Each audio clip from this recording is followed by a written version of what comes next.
Hello, everybody. It's Tuesday night. It's 7 o'clock, and we are live.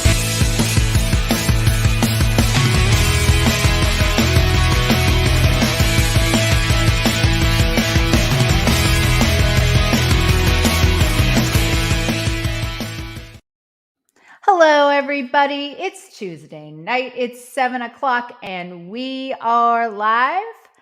Welcome to V-Talks. I'm your host, Veronica Brockwell. So tonight we're going to talk about vitamin D. What is it? Where does it come from? Why is it important? And who better to educate us on this vitamin, if it's even a vitamin, than our regular doctor, Dr. Michael Wild. So I'm going to bring Michael onto the stream. Hello, Michael. Hey, well, Alexa's talking to us. Sorry about that. Oh, is she going to let us know about vitamin D?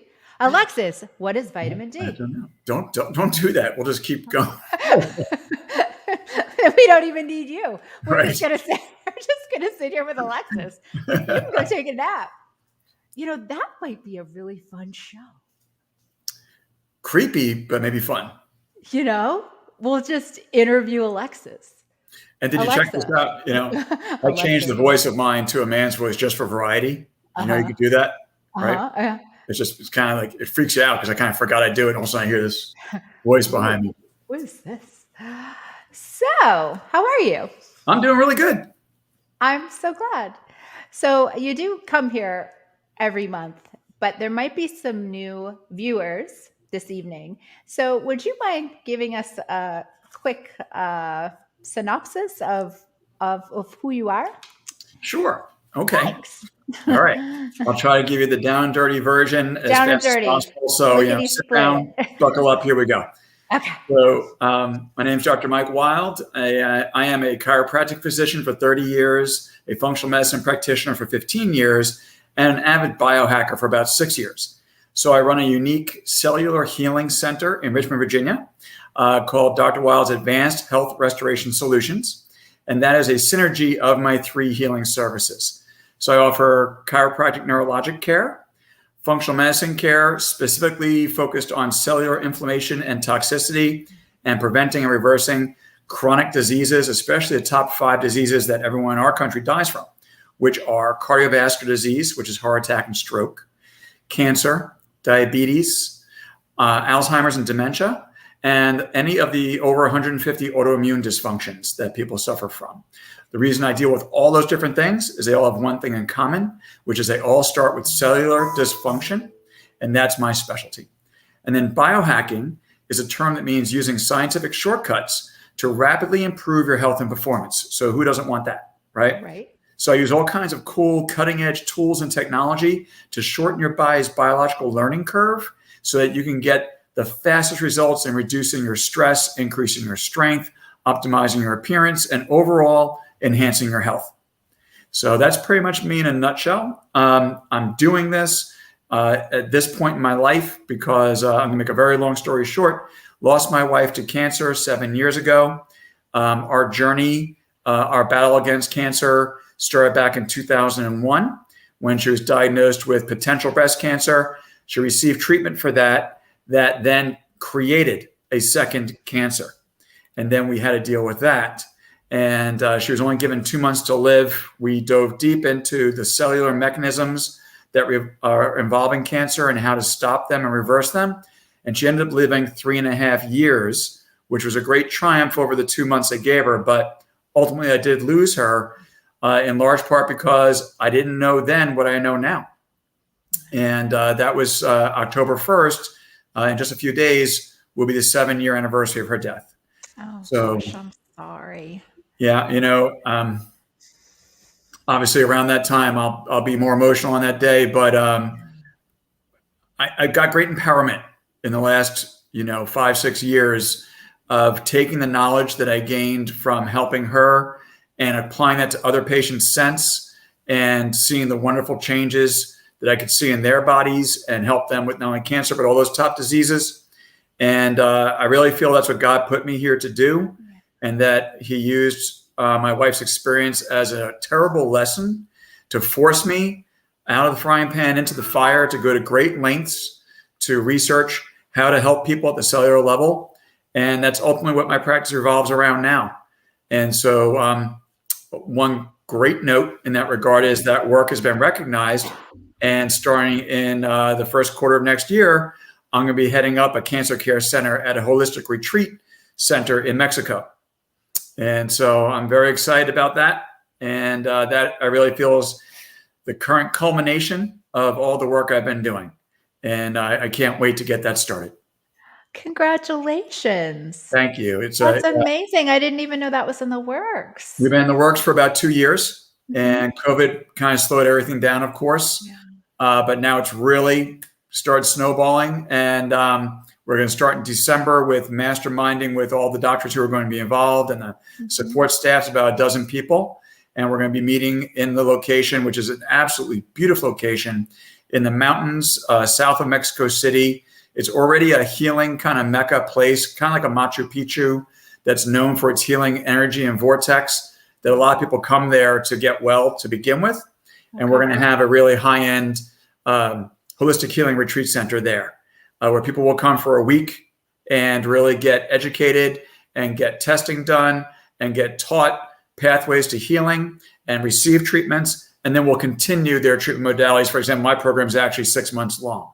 So I'll meet with them for 1 week, and then they will continue by Zoom weekly with me for another 6 months. Okay. We'll be face-to-face there. And every month we'll start with a new group of patients, 8 every month. And so my caseload will grow to the point that people graduate from my program and revolve out, and new people come in. So I'll be handling about 50 patients at a time on that program every 6 months. Mm-hmm. Wow. Congratulations. That's amazing. Yeah, it's really exciting. Really exciting. Even Ralphie's excited about it. Hi, Ralphie. Even Ralphie.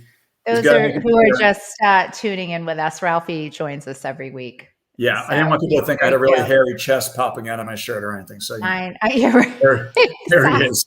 Exactly. And we appreciate you too. You know, you coming on every month and educating us on different topics. I'm grateful to you. I know you're really here for Ralphie. I'm just I know, right? Okay. Okay, so let's dive into the topic this evening, and that is banner number 1. What is vitamin D? Right. So I'm sure, unless we've been living under a rock, we probably are aware that there's been a lot of talk about vitamin D in the last year and a half, especially with COVID. Because we've known for over 30 years of the role of vitamin D in immune function, especially in anything involving the respiratory system. There's been great research out for over 30 years out of Germany, out of the UK, out of Japan, talking about the role of vitamin D in treating and preventing any kind of significant respiratory disorder. And we now know that COVID is primarily a coagulation disorder that happens to affect the lungs pretty badly, which is why we saw those breathing issues. But if you think about it, it was really weird early on, right? Where we noticed that people had super low oxygen saturation, and that was a telltale sign of COVID, right? Yeah. Mm-hmm. But they were still able to talk. And that was like really, really weird, right? Because normally their oxygen saturation levels, which were down around 50 and 60, would not be compatible with life or even consciousness. But they were sitting in a hospital going, yeah, I feel short of breath and I don't feel well. And when their oxygen saturation would come back from that little pulse ox tool they use, doctors were flabbergasted. How could your oxygen levels be so low? And what the reality is, they immediately thought, you can't breathe. The oxygen levels must mean there's a problem in your lungs. You're not getting enough oxygen. So what we do, we put people on ventilators, right? And we kind of quickly learned, not fast enough, that we were blowing people's lungs apart because it wasn't really a respiratory problem. It was a coagulation, a blood clotting problem that was affecting primarily cells that had something called ACE2 receptors, and we have a lot of those in the lungs. So it was hitting the lungs, but it was also hitting all kinds of other areas, the heart, the brain, the kidneys, the ovaries, the testes. We just weren't seeing it there as quickly. And so if you think about it, it makes sense now to realize that how does a pulse ox actually read your oxygen level? It's measuring the color, density, and volume of the red blood cells in your fingertip or in your ear. And so that, if you had little blood clots in your capillaries, would make less of that blood get to your fingertips or your ears. So your oxygen levels would be really low, even though your lungs were still getting the oxygen in. Okay. So these people didn't need ventilators, they needed anticoagulants. Yeah. Right? So we've kind of figured that out now. And so most of the treatment regimens for anyone who actually ends up in the hospital with COVID is anticoagulants, not so much ventilators. Yeah. And some people do still end up in that traumatically bad place that do need to be put on them, but you really try to avoid that because stats show that 70% of people put on a vent don't come off it, right? And they die. So anyhow, that's a little side note, but what I thought was really interesting about all that is understanding that there's a lot more to COVID than we thought. And so that forced us to kind of look outside of those respiratory treatment protocols, where they were treating it like another disorder called ARDS, acute respiratory distress syndrome. And early on, we treated all COVID like it was ARDS, but it didn't really match that picture. And that's when we ended up actually kind of hastening a lot of people's deaths, right? So that forced us to start looking at, well, what else do we know about the immune system at large? What can we do to help the immune system? Now, one thing that I'm really kind of ticked off about is how many news reports or commercials or specials have we seen about how can you best naturally raise your immune function? How can you best use your lifestyle and your diet and your exercise and your vitamins and your minerals to support your respiratory system, your blood system, right? Your circulatory system. We don't see any of that. Right? All we see is a push toward the drug du jour, right? Which is very upsetting because people don't realize how much they do have within their control. We've been led to believe by our whole media the last year and a half that it's out of your control. Now, it's really not. For some people, it's much more concerning than others, but we all have some degree of control, and actually much more than you realize. And one of the biggest things you can do to control and protect yourself from not only COVID, but from any infection is make sure you have adequate vitamin D. Now, vitamin D actually was misnamed. It's truly not a vitamin. It's actually a steroid hormone. And I was surprised when you told me that. Yeah, right? I was like, is that a vitamin? Oh, so yeah. What does vitamin mean? Yeah. Right? So vitamin is an abbreviation for vital amine. Mm-hmm. And amine is a chemical structure that is necessary for life in your body, right? And vital means without it, you die. And so certain things like vitamin A, vitamin C, B vitamins, these are all true vitamins that without them, your cells cannot function and you die. So it's absolutely vital to get those into your body one way or another, right? And most of it comes from food or from supplementation. I'd like to say it all comes from our food, but our soil is so bad with what we've done with our commercial farming practices over the years that a lot of our nutrients are lacking from the soil. So unfortunately, I feel it really is necessary for most of us to supplement in some way, preferably from whole food sources that have been cultivated properly to contain those vitamins and minerals we need. But if we're just going on your average run-of-the-mill processed foods, good luck, right? They're not going to have a lot of great vitamin and minerals in them, even vitamin D. And a lot of times you say, but they add vitamins back to that stuff, right? Because I see it on the label. It has the RDA for vitamin D or the RDA for vitamin C. Well, that's all fine and dandy until you understand what the RDA actually is, right? So the RDA stands for recommended daily allowance. Mm-hmm. Now, what that really means is what we learned in school is it stands for rat death avoidance, right? What's the minimum amount of that nutrient you need to keep a rat alive? All right. That's what we're being told as the recommended daily allowance, not the amount necessary for health. It's the amount to barely keep you alive. Okay. So that in and of itself indicates, and you look at the label and says, oh, it's got 10% of the RDA. So 10% of the amount to keep me alive. Well, I need a whole lot more than that. Right. So all vitamins are important. All minerals are important. They work together in order to get a certain response from the cells in the body. We need lots of other things called cofactors like enzymes, right? And bioflavonoids and things that actually come from the rich, organically grown food that would actually contain those. But in today's day and age, we don't get a lot of that. And actually, you can get vitamin D from food sources. You find it in eggs. You find it in fish and fish oil especially. You find it in red meat. But most people are pretty deficient in vitamin D because you don't get a whole lot in those sources. And most people know. And where do you know, Veronica? Where are you always told? Where do you get your vitamin D from? Sunshine. Right. Yeah. So go out in the sun. We call it the sunshine vitamin, right? Because we manufacture that when we have sun exposure. But what do we really manufacture? And can we use it? And how much sun exposure is enough, right? So vitamin D comes in different forms. Kind of like think about vitamin A. You may be familiar with the fact that vitamin A has a precursor called beta carotene. And you get beta carotene from carrots, right? And then that beta carotene gets converted in your body into vitamin A that you can then use in your cells. So the sun does a similar process. The sun produces a precursor form of vitamin D that we can't use in our cells. So we need it. We need that precursor, but we also need to convert that precursor into a form that our cells can use, right? And we need certain things present to do that. Yeah. So is that why I hear from many people, I'm out in the sun all the time and I got my vitamin D checked and it says that I'm low and deficient, but I'm outside all the time. Right. And it can be, right, for many different reasons. So first of all, you need a very important fat to make that vitamin D. And you've been told your whole life to stop eating that fat. It's called cholesterol. Right. So if your cholesterol is not high enough, and if you're on a cholesterol lowering medication, you'll have a very hard time making vitamin D. Really? The reason for that is, again, it's not a vitamin. It's a hormone. And cholesterol is a basis for almost all of our hormones.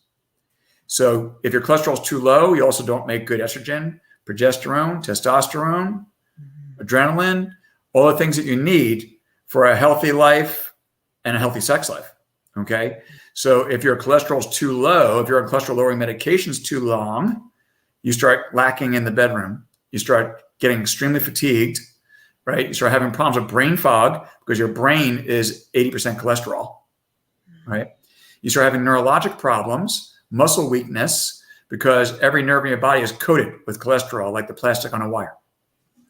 So you need certain things, including cholesterol, to be able to make vitamin D.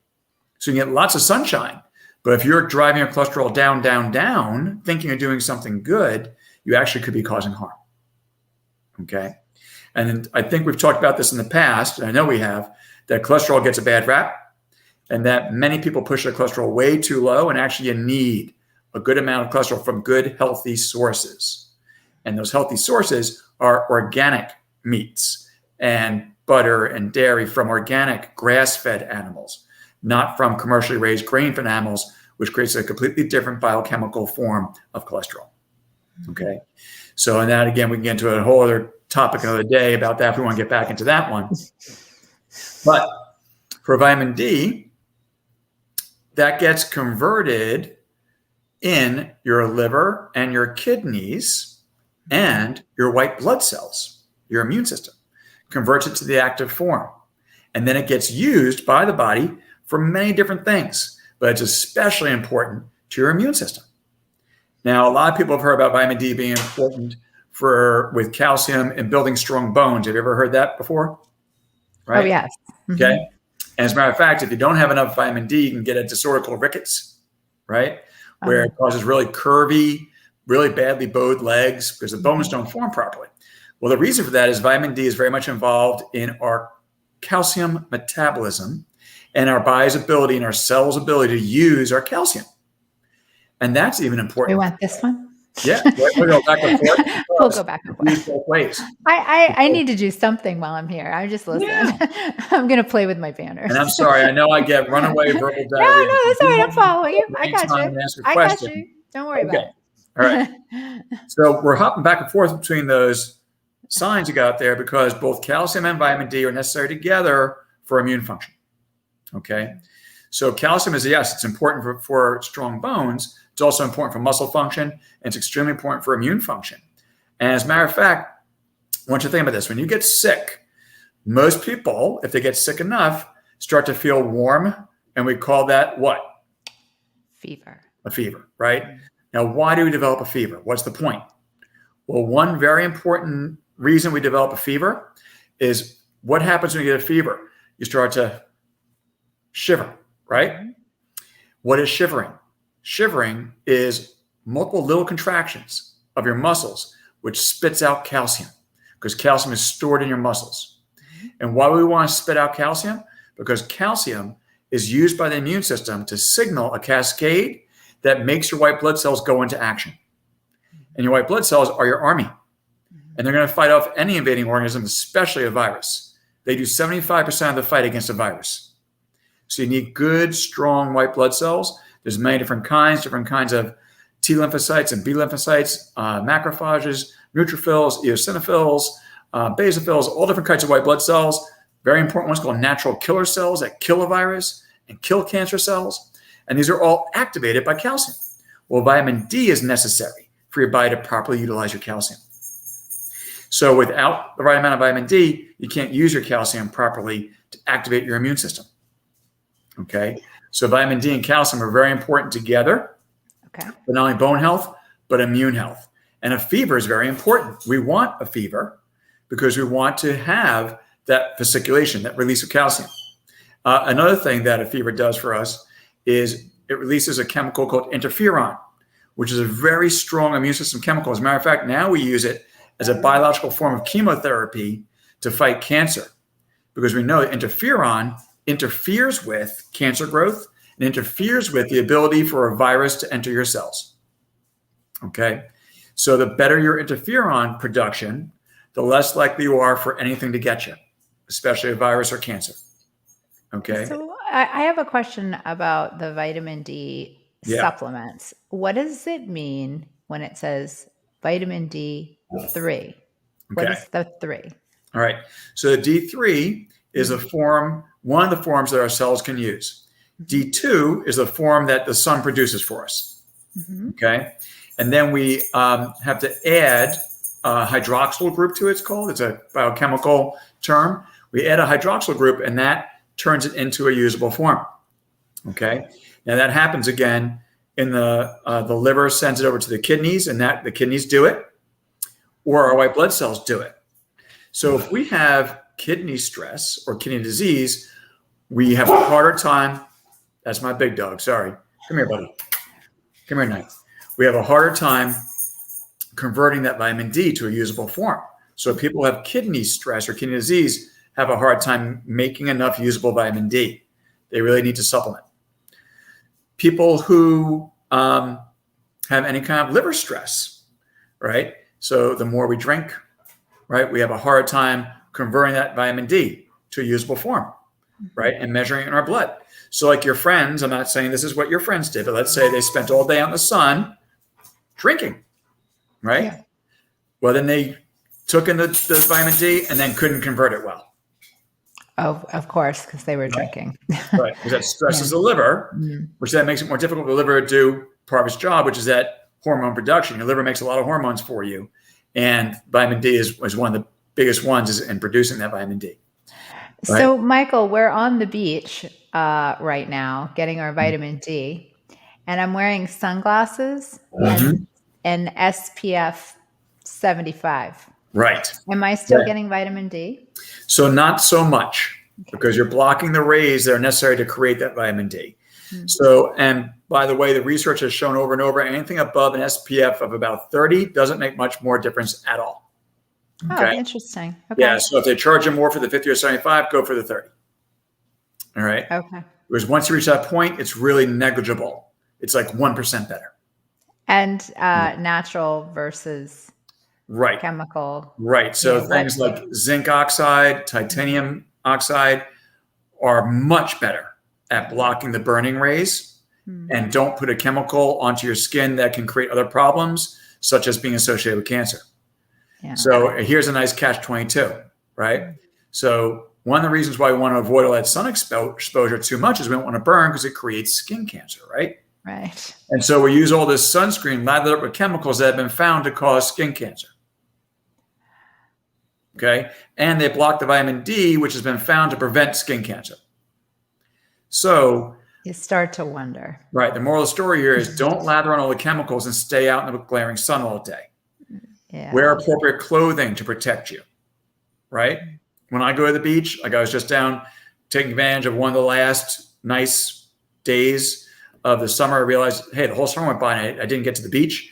So I went down the first weekend in September down to Virginia Beach to go surfing. And I always wear a long sleeve, SPF blocking surf shirt the whole time because I don't want to keep lathering all these chemicals onto me. Yeah. Right. So you can wear things. And I wear a hat. Really kind of cramped down. Even when I'm surfing, I put it on because I don't have a whole lot of hair. Right. So I wear a hat to block that. Right. And I put it on backwards and kind of strap it down. And I keep that on. So I try to physically block it. And then I'm going to use things that are like zinc oxide and titanium oxide that I'm going to put on like my nose, like remember the old sunblock the lifeguards wore? Yeah. Right. So they had the big white noses. They now make versions of that are more clear. Right. So you don't have to look funny, but you really want that. All right. Yeah. Because I had actually a friend today ask me, I know she's probably even watching tonight.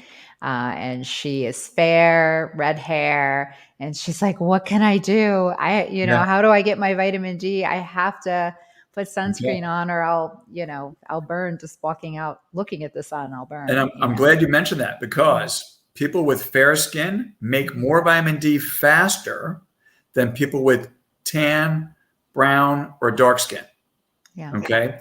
So she has really fair skin, but she does not need to be in the sun as long to make the same amount of vitamin D as someone with darker skin.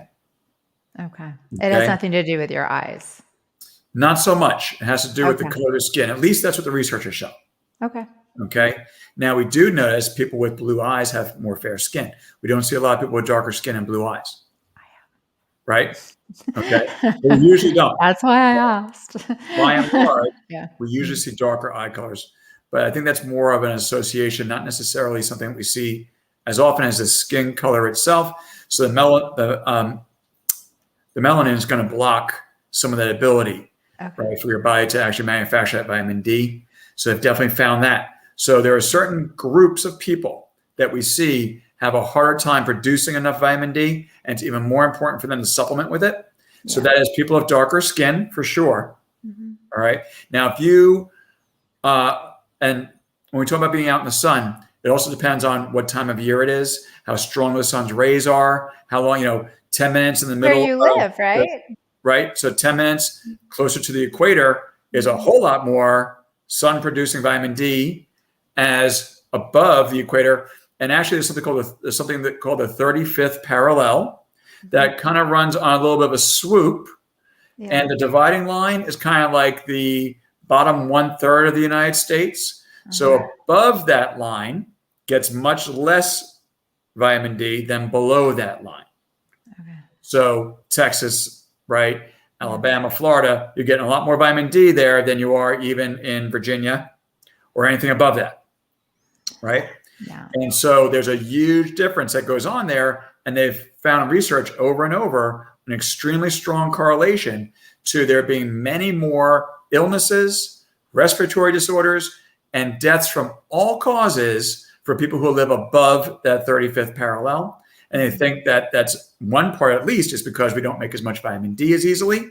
And vitamin D is necessary for proper immune function. And immune function is not only important for warding off a disease or disease, but for all of your body's repair. So let's say your heart is strained. Well, what's going to repair those tissues? Your immune system, right? Let's say that your brain is strained. Your immune system is going to repair that, your kidneys. So if your vitamin D is down and your immune system's down compared to others, you will die earlier, generally. So people who live below the 35th parallel live longer generally, okay? Whole nations that get more sunlight, more vitamin D, generally live longer, okay? Interesting. Generally. Now, there are outliers in that, like in Norway. They find that they live long, but they don't get as much sun, right? But they also, when they look at it, they find that they know that. So almost everybody supplements with vitamin D all the time. Right. Right. So you got to look for these factors, besides the obvious. You got to look at what other variables are involved. Sure. But there's an absolute very strong correlation to that. So for the average person of lighter skin in the middle of the summer needs about 15 minutes of about half to 3/4 of your body exposed to generate an adequate amount of vitamin D for the day. All right. So if you're out and just your arms are exposed, not enough. You got to be out in your bikini or in just your shorts for a man. You need your torso, your arms, your legs, all that exposed for 15 minutes with nothing on your skin, no sunscreen, to get adequate exposure, to produce the right amount of vitamin D for that day. Right. Now, again, I didn't even get that one day this summer. Right. That I remember. Really, so it's important to supplement. It really, really is. Right. And it's so easy to do. It really is. It really is. And it's real important. A lot of people may not realize this either, but if you're taking a vitamin D supplement, it's important to take it with vitamin K2. All right. So my favorite formula I recommend is a sublingual drops. That's D3 with K2. Very high concentration. It's actually recommended by physicians only, but you put 2 drops under your tongue and you've got 4,000 IUs right there, So how much does the average person need? And how much is too much, right? So when we measure vitamin D on a blood test, it usually goes from 30 to 100, and that's nanograms per deciliter of blood. That's the terminology they're using. So we're looking for the amount of vitamin D that is floating in your blood that has come from your liver, but has not yet been converted by your kidneys, right? And so they're looking at, okay, you've got all this usable, ready to go vitamin D, right? And we want between 30 and 100. Now, if you go below 30, that's considered deficient, really, really like woefully deficient, right? Between 30 and 50 is sufficient, maybe, right? We're not going to say that you're really, really at risk, but that's not all that great. Between 50 and 75 is really pretty good. And that's what I tell all my patients to shoot for. Between 50 and 75, and all the studies have shown also, that's the level that gives you the best immune response. Okay. 75 to 100, probably more than the average person needs, right? Above 100, you have to start watching out because you can get too much vitamin D.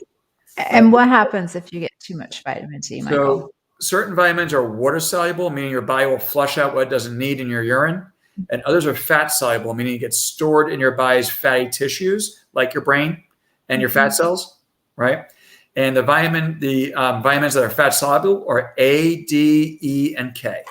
So you can overdo those vitamins. Now, honestly, it would take quite a bit. Okay, but if you're supplementing and people hear, oh, vitamin D is good for COVID, I'm going to start taking, 10, 20, 30, 40, 50,000 IUs every day. Yeah. You could get in trouble. What could happen? So it starts to create neurologic disorders similar to MS. Really? Yeah. All right. Now, there's been research that shows that that's pretty rare. And in that research, it showed that you had to hit like around 300, all right, to do that. But if you're not measuring your levels and you're taking it, how do you know where you're at, right? So I tell my patients all the time, please don't just start taking vitamin D in large amounts. It's commonly accepted that between 2,000 and 4,000 IUs a day is a safe, acceptable level. Don't go above that without monitoring from your physician, okay? Because we want to check your blood at least every 6 months to see where your numbers are at. So I just had a patient I had to take off their vitamin D because they were at 99. And we do know the research says above 100, depending on the person, could start to create problems.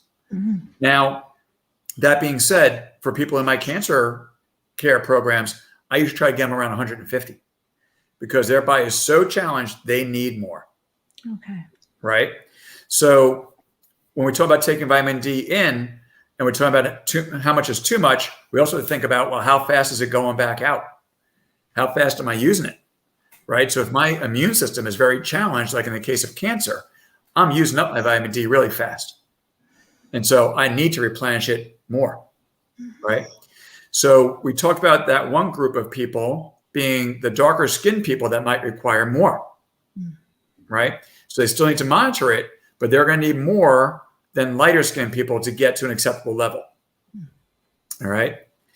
Now, there's a couple of other groups of people that we see also have problems with their vitamin D. One of the other groups is people who are overweight or obese. And part of the reason for that is because we just said that vitamin D is fat soluble, so it gets stored in fat. So the more fat you have on your body, the more it's going to get sucked in and get stored there instead of being out in your blood and usable to your cells. Okay. So that's one reason why people who are obese, and obese, by the way, means having a BMI over 30. If your BMI is over 25, and you can put your height and weight in, just Google BMI chart. Put your height and weight in and see what number you come up with. If you're between 25 and 30, you're considered overweight, and you're going to start to have usually some issues with your vitamin D.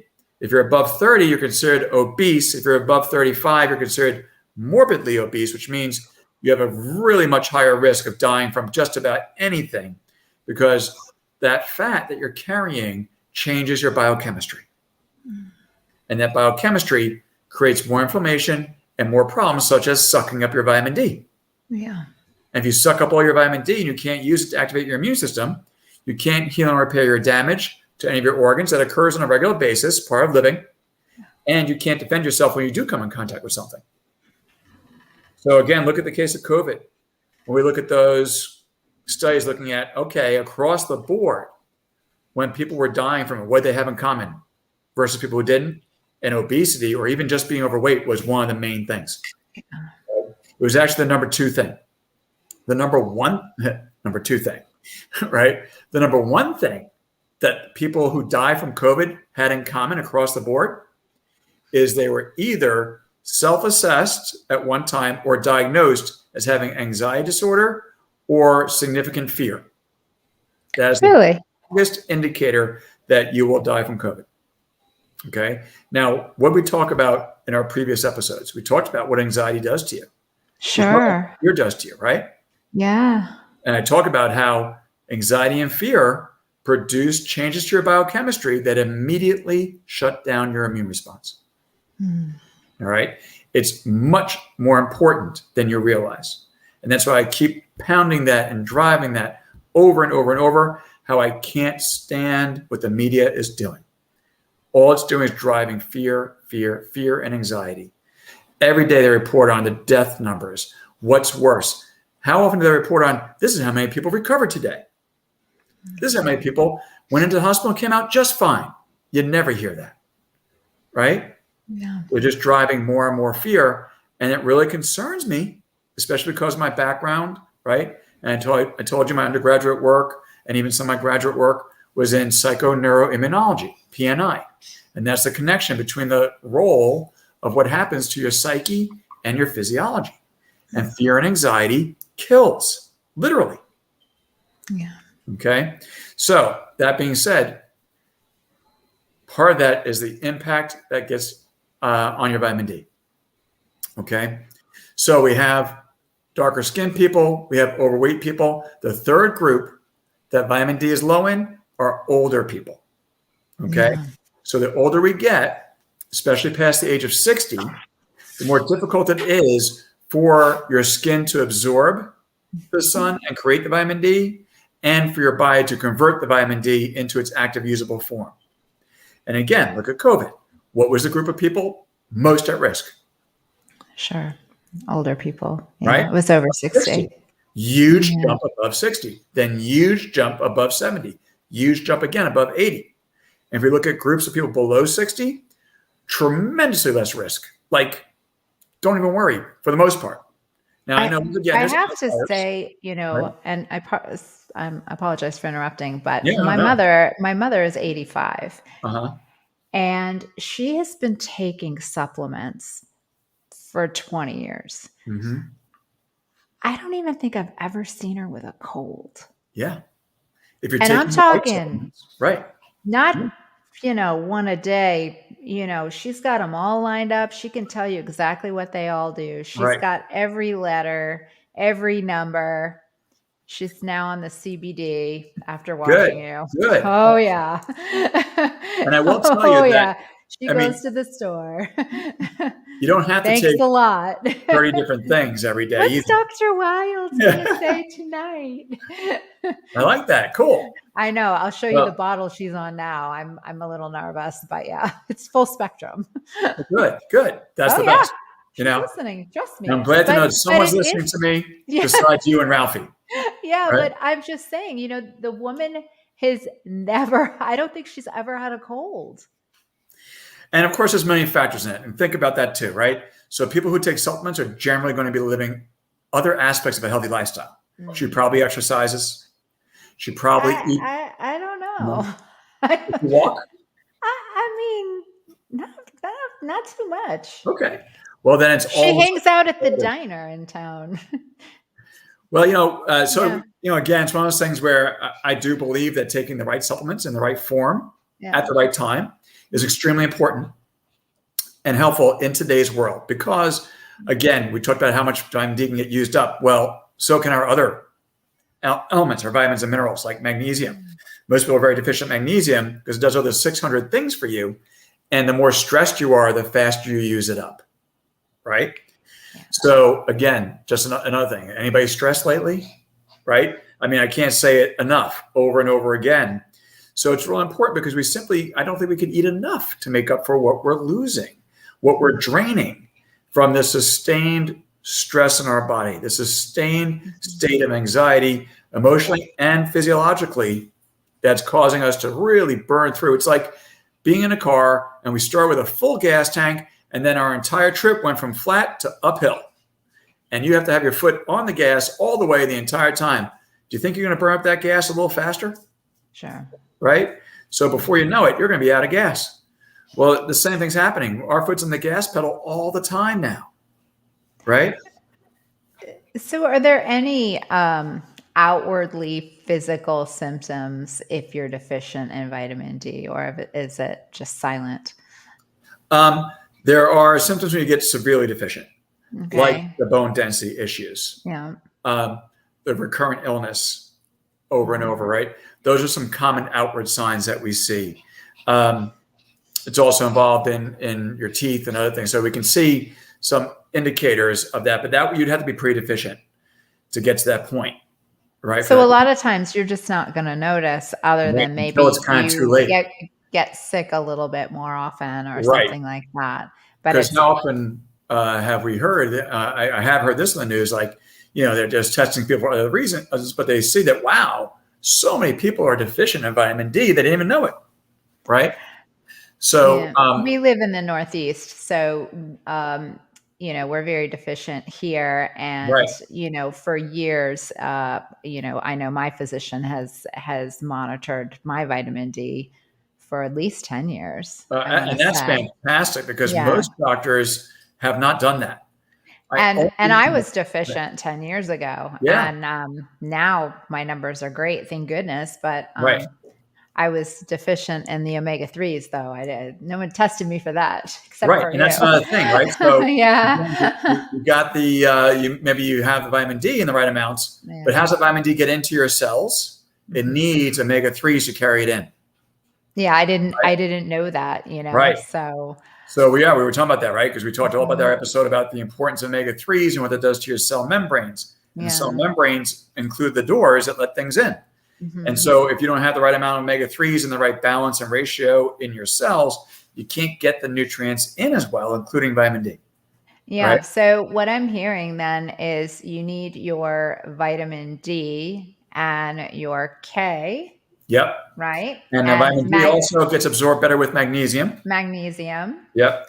So those are very important. And then your omega-3s. Correct. And if you have all of that, then you're in a much better place to be able to Yeah. get that vitamin D into your cells where it really can actually be active. Because it doesn't help for it just to be in your blood, right? Again, So you can have, the vitamin K does what to the vitamin D? it helps the vitamin D be properly utilized in the body, Mm-hmm. right? So without vitamin K, there can be issues where the vitamin D would cause the calcium to harden your arteries. So there's a little bit of a interplay between them. The dogs are deciding, talking about interplay. They decide it's playtime. Of course, There because you may not said be play. barking back here, so just ignore that. All And right? then the magnesium. Right.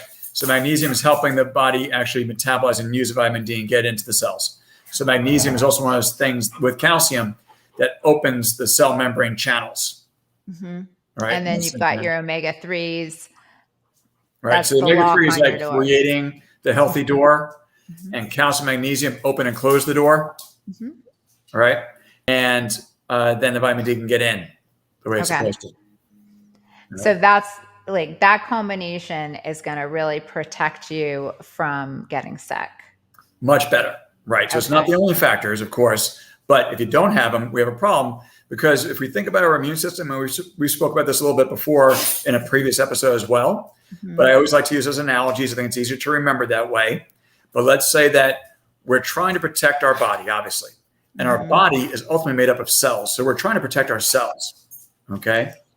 Now, for your cells to be protected, the cells first need a fence around your property, Mhm. right?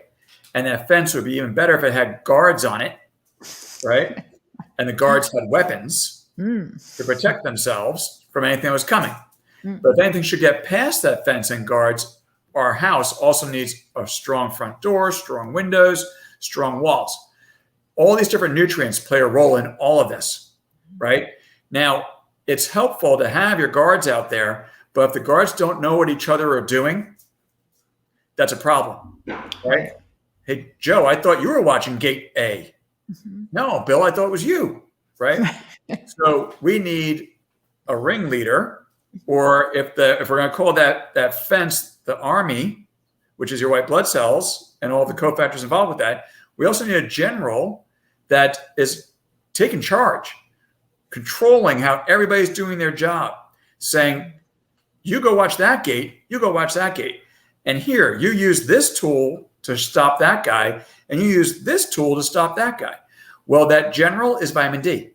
Yeah. Okay. So that's why vitamin D is so important to your immune system. You could have a good number of white blood cells. You could have the right tools to get the job done, like zinc, selenium, magnesium. You could have strong doors and walls like omega-3s. But if you don't have the general on the job, your fences are down. Right. Right? So vitamin D is really important. Think of it that way, that he's waking up the army and dictating and telling the army what to do. And that's where that role as a steroid hormone comes in. So hormones are chemical messengers of the body. They tell the cells what to do. So your brain is surveying what's going on in your body. Your brain gets feedback from your gut bacteria from the other end to tell it what's happening on an internal level with your nutrient density, what's happening with who's trying to get in that doesn't belong, because where are most things trying to get in? Through the big holes we have. And it goes down into our gut and tries to get into that gut lining. And the immune system is defending it.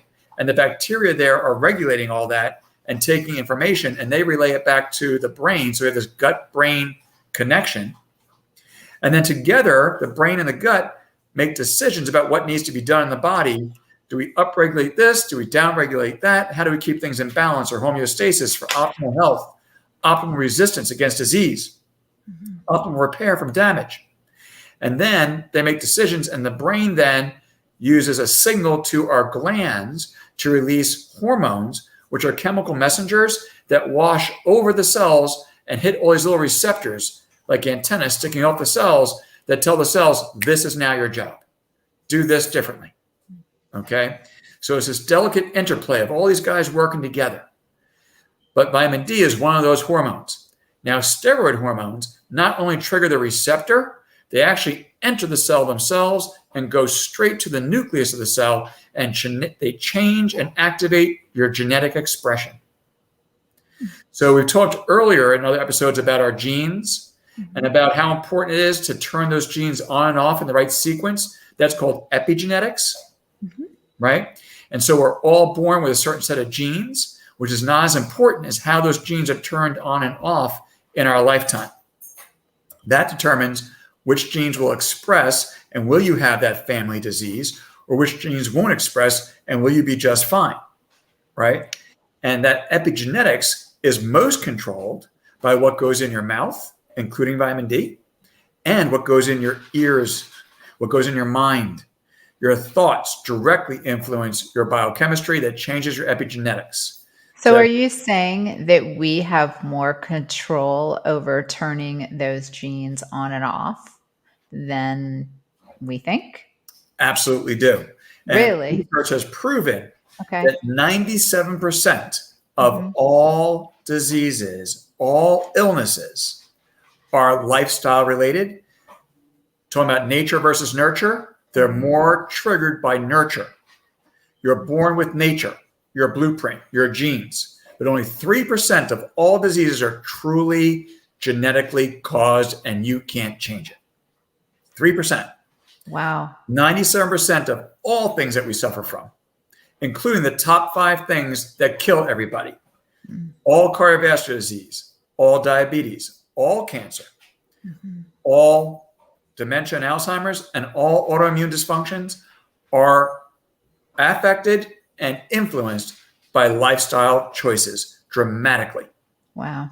Okay. So what you think and what you put in your mouth directly affects your health tremendously and affects that epigenetic expression. And vitamin D is one of those things. It goes right through the cell wall, right into the nucleus, and tells the cell, you're doing this now. It's that important. Okay. Wow. Well, I kind of believe that, my father passed away from heart disease very young. And I decided don't eat what he ate kind of thing, you know, because I felt like I was predisposed to have that. And the doctor said that I probably would be, along with my brother. And we've been blessed, and we've also made lifestyle changes so we wouldn't have heart disease, and neither one of us do. So it's tremendously influenced. And not to say, again, there aren't certain outliers. You look at those people, they did everything right and they still had the heart attack. Yeah. Well, yes, of course. Yeah, of course. That can happen. Right.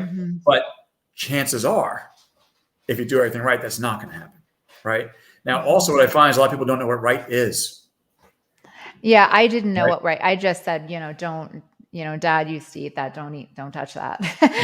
What he ate on a regular basis, the type of, and he had, he ate a lot of processed foods and processed meats. Yeah. And he was not overweight. He was like 210, 6'3" or 6'4". Like he wasn't lean for his size. Yeah. But he did eat, things that I would never touch. This like canned meats and bacon, and sausages, and and it was interesting because when he had his first heart attack, of course they told him no more cholesterol. So he ate. Right. What did he eat? Processed food, really. I mean, and that's a horrible recommendation, right? Because when you cut out your fats, everything tastes really bland. So then what do you do instead? Amp up the sugar. Yeah. Oh, yeah. And that, this was, back in the 80s when this started. So, and he passed away in 2004, I think. I'm sorry to hear that. Yeah. I'm sure that he actually suffered from what we call TOFI, thin outside, fat inside, also known as skin fat, right? Yeah. So like you said, he looked really lean, but that fat does build up when you're eating inflammatory foods like that. Yeah. And that fat then goes inward and wraps around your organs. And that's the most dangerous kind. It's called visceral fat. Sure. And that creates a change in your biochemistry. Actually, visceral fat makes over 15 different hormones in and of its own. It becomes its own organ.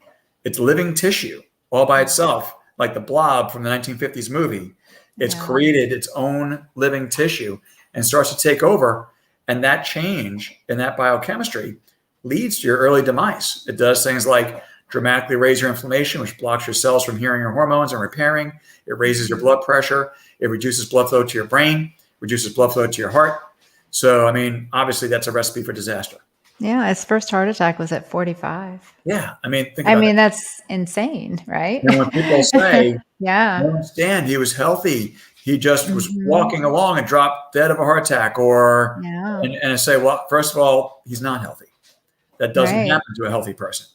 Now, the measurements we're using to define health are wrong, right? They're bad because we're saying we're defining health as no symptoms. And that's not true at all, right? Cancer doesn't usually have symptoms. Heart disease doesn't usually have symptoms, right? As they're developing, not until it's way too late. Yeah. So that's a really poor indicator of health. You have to measure markers and look at things inside to know if you really are operating in a healthy way. And that's why I'm such a stickler for that in my practice. And I offer all these different kinds of lab tests to find out how healthy you are. And one of the basic things I recommend anybody is to do what I call my basic immune panel, which is looking at your vitamin D levels and how much zinc, selenium, and magnesium you actually have inside your cells, not how much is just floating in your blood. Because just being in the blood doesn't mean it's going to get the job done. Like you could be sitting in a super duper Ferrari with a full gas tank of high octane fuel, but you can't get the engine to turn over. Yeah. Right? Something's wrong with the engine, but the tank is full. Well, you can measure these nutrients in your blood, and that's your tank. Right. It doesn't mean it's going to get into your cells. So you have to actually measure it inside your cells, and there's specific tests for that. They're more expensive than your usual, let me just measure it in my blood stuff, but not crazy expensive. Like you can measure all this stuff and find out your basic immune strength for $199. Yeah, right? no, your prices are very reasonable. Right. Which is not crazy, and that's including my interpretation and game plan for you and monitoring you. Yeah. Right. If you want to take it to a next level, you can do my advanced immune panel, which looks at all that, but then also looks at all those white blood cells. It looks like at that army. So we know if the general's there, but we also know, is the army there? And do they have the right weapons? And is the army in the right amount and the right ratio? There are certain members of the army that attack and other members of the army that pull back the attack. We have to know when to retreat as well, so we don't overdo it. If you overdo it, then we start creating what we call an autoimmune response, where the body's attacking too much and we actually damage our tissues.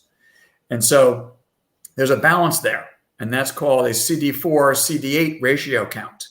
A CD4 cell count is certain kinds of white blood cells that are the attackers, like these T lymphocytes and natural killer cells. And the CD8 are the suppressors. Let's keep it in check. We need this balance, right? So we want to look at that ratio. And typically, most doctors will only look at that if they're looking at somebody with HIV, trying to determine, did they go into active AIDS? Because again, in our limited view of medicine, we say only people with immunosuppression like HIV have a problem with that. Well, that's not true. I measure that in people. I can see when it's going off, and they don't have AIDS, and they don't have HIV, but their immune system is being suppressed for other reasons, right? Because all this crap that we're absorbing from our environment and our poor food and not knowing the right things to do, right? Yeah. And then I can make changes to them and tell them what to do, and I can see those go back in the right balance and tell them, now you're strong. Now you're protected, not just against COVID, but just about anything. I feel like society is just frustrated and they don't know what to do. They're so confused because there's so many conflicting things out there, but they know it's not right. Right. I really you're exactly right. That.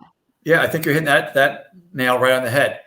I think that it's very conflicting, and we're getting a lot of information that is misinformation from the mainstream media even. Right. And I hear about this misinformation on the internet. And yes, some of that is complete crap. And some of it is very, very valid. Yeah. But it goes against what you're getting told from the mainstream. So they call it misinformation. That's like what they used to do with cholesterol.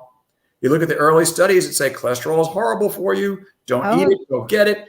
And then that's been disproved 100 times over that how important cholesterol is.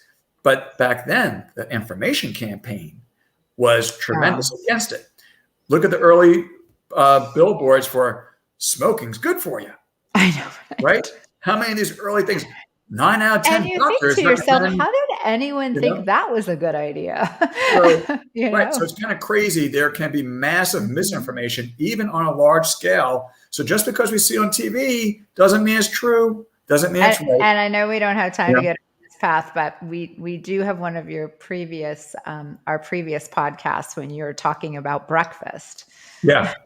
Right. The most important meal of the day. The Right. most important part of the day, which Right. what kind of campaign, was that? Right. So there's a lot of stuff. I mean, money talks. Yeah, and so what, one way or another, the message you're getting loud and clear is paid for.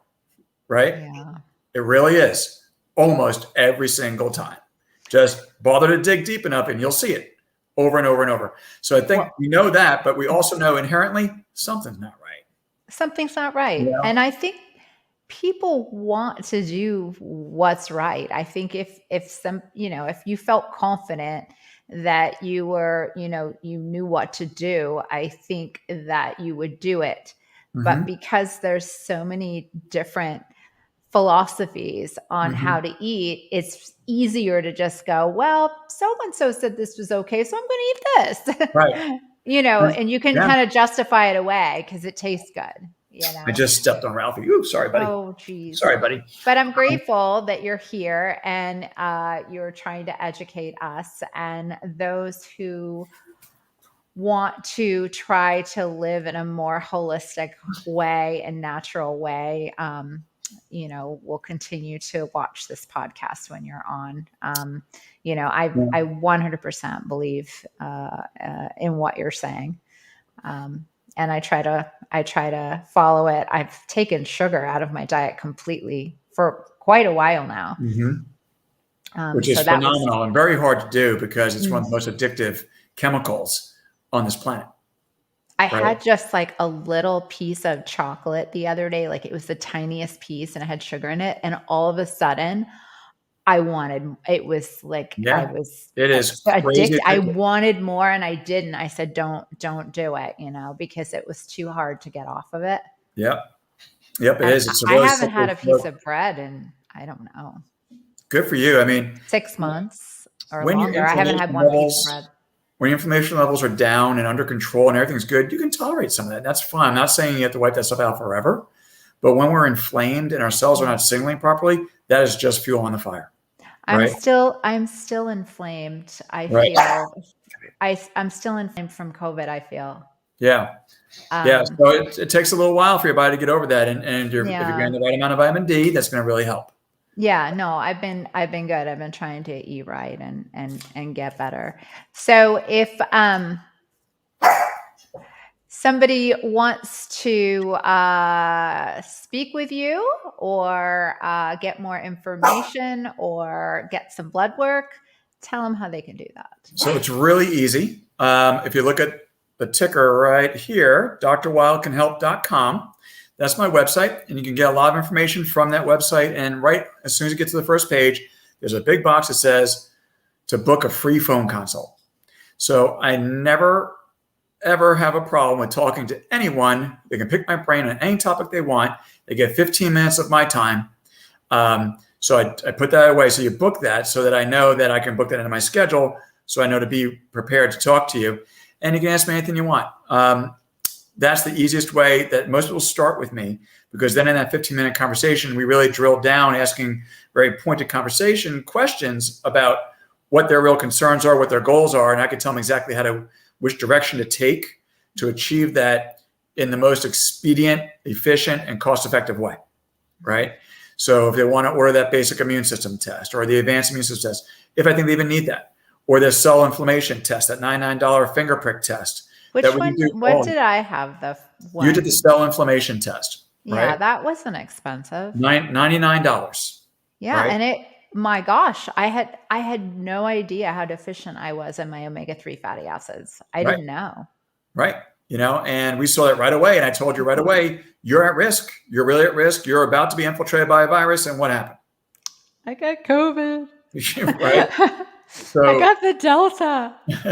So these are things that we can see, but most importantly, we can change. Yeah. Right. No, it's true. So, and I've made all those changes. So I'm grateful to you. And, gosh, I have so many topics I want to dig deep. I want to talk about gut health. So we're going to, a couple of things I was thinking about that we want to hit on is definitely gut health and how important that is and again, what you can do about it. And another thing that people don't think about is breathing. Do you know how to breathe? Right. And how important is breathing? Yeah, And you like that's crazy. My friend follows Wim Hof. Yep. So Wim Hof is one of the people who's teaching certain types of breathing techniques that dramatically influence how your nervous system works and your immune system works. And Wim Hof is incredible. He's considered an abnormality of humanity because he can turn his immune system on and off at will, and he can measure it. And he can raise his body temperature, lower his body temperature just by thinking about it within minutes. Whoop, whoop, and he can measure it. And he has all this control over his body, and he teaches people how to do that through the Wim Hof technique. And he has an app that's free that teaches you how to do this stuff. And he's just crazy. He ran a half marathon in the Antarctic wearing nothing but shorty shorts, no other clothes, nothing on his feet, had no damage to his skin, had no hypothermia, right? It's incredible what he can do. And he teaches people how to control that. And the researchers believe it's mostly due to his breathing techniques. Really? So I would love to give one of our conversations dedicated to that, because that is incredibly important. And most people are not breathing properly and don't even know the difference. Right. All right. Well, we'll put that on the books. I see you every month. We have 12. Yeah. We have 12. So something tells me we're going to get around to it. All right, my friend. Thank you so much. Thanks again for having me. Again, I really appreciate the outlet to be able to talk, because I try to talk to my kids about this, and they're like, they don't want to hear anymore. So, and now you're like, well, I just go on the VTalks once a month and I get it out of my system. Right? I get off my chest. I feel better about it. At least now I feel like I've done what I was supposed to do. I told you. The rest is up to you. I know. And now that we're streaming on Spotify and Apple Podcast, and we're doing all the platforms, I know, right? The VTalks is getting big. All right, my friend. I will talk to you next month. Awesome. All right. Thank you. All right. See you next time. All right. Bye. Bye-bye. All right, everybody. Thank you so much for tuning in to the show this evening with biohack and functional medicine chiropractic physician, Dr. Michael Wild. And he will be back next month. And I don't know what we're going to talk about. We have a list, so but we'll figure it out. But anyway, thank you so much. Go get your supplements. Go get your vitamin D, your vitamin K, your magnesium, your omega-3 fatty acids, and make sure you've got a nice, strong immune system to get us through the rest of the winter. Take care, everybody, and I'll see you next week. Bye-bye.